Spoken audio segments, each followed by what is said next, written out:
Bismillahirrahmanirrahim. Assalamualaikum warahmatullahi wabarakatuh.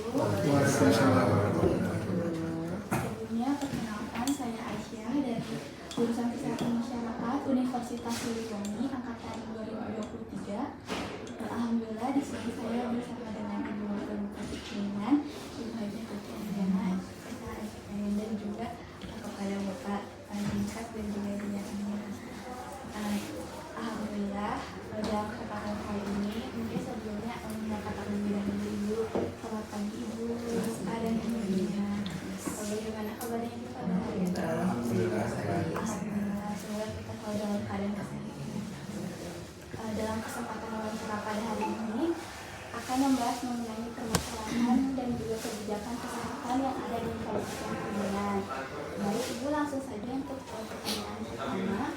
Boleh izin Ibu untuk menjelaskan terkait dari biodata Ibu juga terkait dengan bidang pendidikan dan juga riwayat pendidikan Ibu hari ini. Assalamualaikum warahmatullahi wabarakatuh. Waalaikumsalam warahmatullahi wabarakatuh. Terima kasih dengan kehadirannya Aisyah. Ya. Saya perkenalkan, saya Tuti Andriani. Saat ini tempat lahir saya di Kuningan 3 Desember 1966. Dan pendidikan itu nanti kita sampaikan tertulis. Dan tentunya profesi saya awalnya adalah sebagai notaris PPAT, dan sekarang alhamdulillah kemarin ikut kontestasi dan dipercaya amanah oleh masyarakat Kuningan untuk mendampingi Bapak Bupati Bapak Dr. Haji Dian Rahmat Yanwar. Itu mungkin yang untuk CV saya.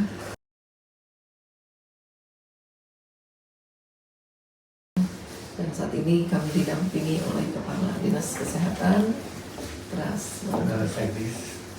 PLH Segis Kesehatan, ada Direktur Wisudul Jati PLH, juga beliau di Kabid Yankes, ada Bapak ini juga dari Kabid Kesmas dan Pak Afif dari Kabid SPK.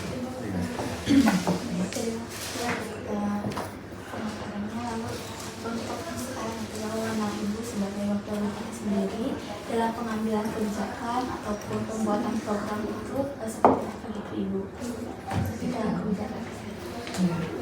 Untuk kewenangannya tentunya ada dasar hukumnya, yaitu kewenangan bupati dalam bidang kesehatan bersumber dari Undang-Undang Nomor 23 Tahun 2014 tentang pemerintah daerah dan Undang-Undang Nomor 36 Tahun 2009 tentang kesehatan, di mana berdasarkan peraturan pemerintah dan Permenkes terkait penyelenggaraan kesehatan. Kewenangan bupati dalam kebijakan kesehatan yaitu penyusunan kebijakan daerah di bidang kesehatan, menetapkan peraturan atau perda dan peraturan bupati yang mengatur layanan kesehatan, sanitasi, gizi masyarakat, pengendalian penyakit dan standar fasilitas kesehatan di wilayah.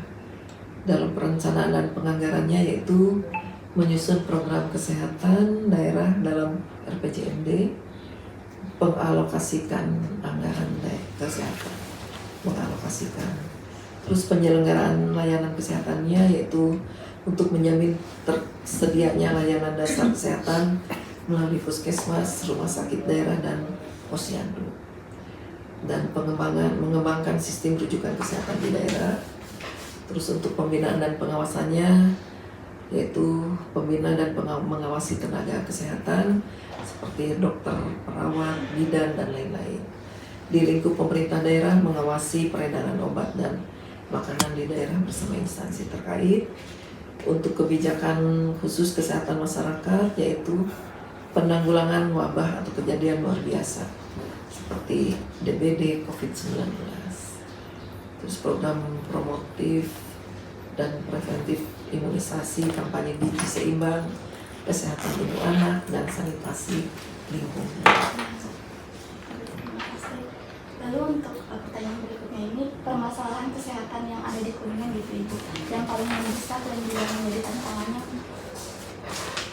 Permasalahan yang saat ini mendesak di Kabupaten Kuningan yaitu mengenai tuberkulosis, yaitu TBC. yaitu tercatat 4.621 kasus TBC pada tahun 2024, menunjukkan bahwa TBC masih menjadi masalah kesehatan masyarakat utama yang membutuhkan perhatian serius. Lalu dari penyakit tersebut Ibu yang paling mendesak, adakah kebijakan atau program kesehatan yang dibuat untuk menangani permasalahan kesehatan tersebut? Ya, tadi yang disampaikan Mas, selain TBC juga sedikit saya nyampaikan ada mengenai HIV atau AIDS sama stunting dan gizi buruk. Tentunya untuk kebijakan dari program ini dibuat untuk menangani permasalahan kesehatan, yaitu untuk penanganan TBC atau HIV dan HIV atau AIDS, yaitu dengan mobile VCT, voluntary counseling dan test and testing. Untuk HIV-nya yaitu layanan jemput bola di puskesmas dan komunitas rawan.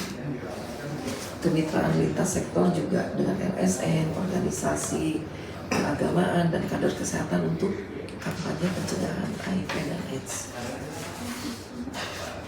Lalu untuk apakah ada gitu Bu permasalahan dalam kebijakan tersebut atau seperti evaluasi dari kebijakan dan program tersebut dan bagaimana cara untuk menanganinya?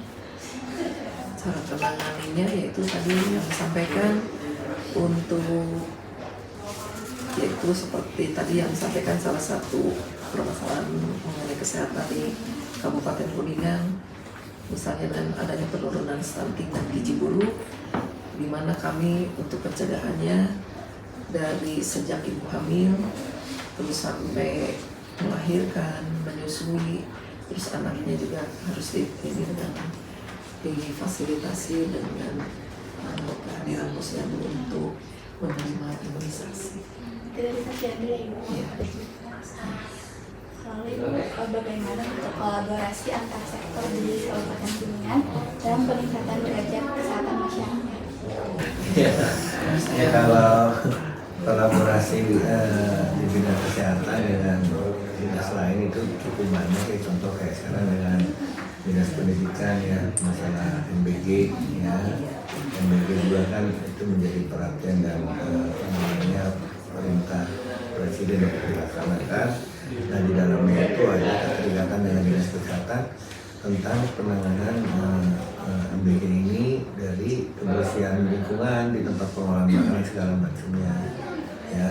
Kalau dengan dinas kehutanan dan lingkungan hidup ya terkait dengan lingkungan dan air bersih, sanitasi, pengolahan sampah juga ya. Kalau dinas sosial ya terkaitnya dengan masalah-masalah sosial. Jadi banyak masyarakat yang sebenarnya untuk layanan kesehatan sudah terjamin dengan BPJS, tapi ketika harus melakukan rujukan ke luar kota kabupaten, ini yang diperlukan biaya.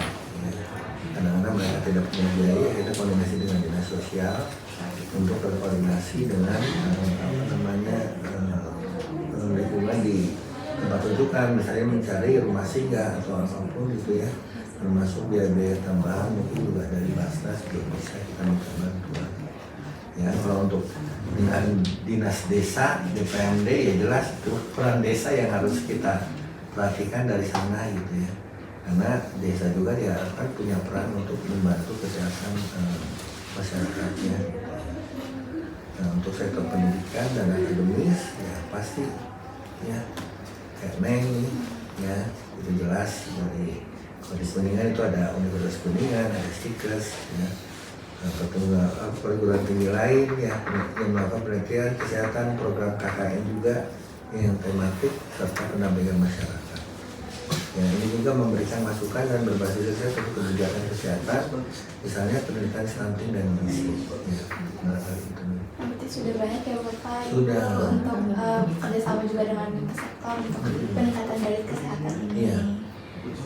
Alhamdulillah Ibu, mungkin untuk pertanyaan terakhirnya yaitu harapan dari Ibu, Bapak dan yang lainnya untuk masa depan kesehatan masyarakat di Kabupaten Kuningan ini, dan juga bagaimana gitu peran generasi muda yang diharapkan untuk mendukung kebijakan kesehatan yang baik untuk kedepannya. Mohon izin, untuk harapan masa depan kesehatan masyarakat Kabupaten Kuningan ringan, tentu saja kita berharap masyarakat akan bisa dapat hidup sehat, produktif, sejahtera, dan yang penting lagi mandiri dalam pelayanan kesehatan. Jadi baik kalau kita secara pemerintah daerah tentunya wajib untuk mengakomodir tentang akses pelayanan kesehatan yang mudah dan merata yang bisa didapat oleh seluruh masyarakat Kabupaten Kebumen. Juga kita berharap di kedepannya penurunan masalah-masalah kesehatan prioritas seperti tadi disampaikan oleh Bu Watu tentang stunting, TBC, HIV/AIDS itu lebih masif lagi dan ditekan secara signifikan. Kemudian juga yang penting perubahan perilaku hidup sehat dari masyarakat ini lebih digencarkan lagi dan juga masyarakat bisa melakukan pola hidup sehat seperti olahraga, makanan bergizi, imunisasi, dan tentu saja kami di Dinas Kesehatan akan memberikan pelayanan yang terbaik untuk pelayanan kesehatan di masyarakat. Itu saja. Terima kasih Bapak Ibu. Alhamdulillah Ibu Bapak semuanya untuk pertanyaan-pertanyaannya sudah cukup terjawab. Terima kasih kepada Ibu dan semuanya yang sudah berkenan untuk menjawab dari setiap pertanyaannya. Sekian Ibu Bapak dari saya untuk wawancara saat ini. Terima kasih atas kesempatannya sangat berharga ini untuk saya. Wassalamualaikum warahmatullahi wabarakatuh. Waalaikumsalam.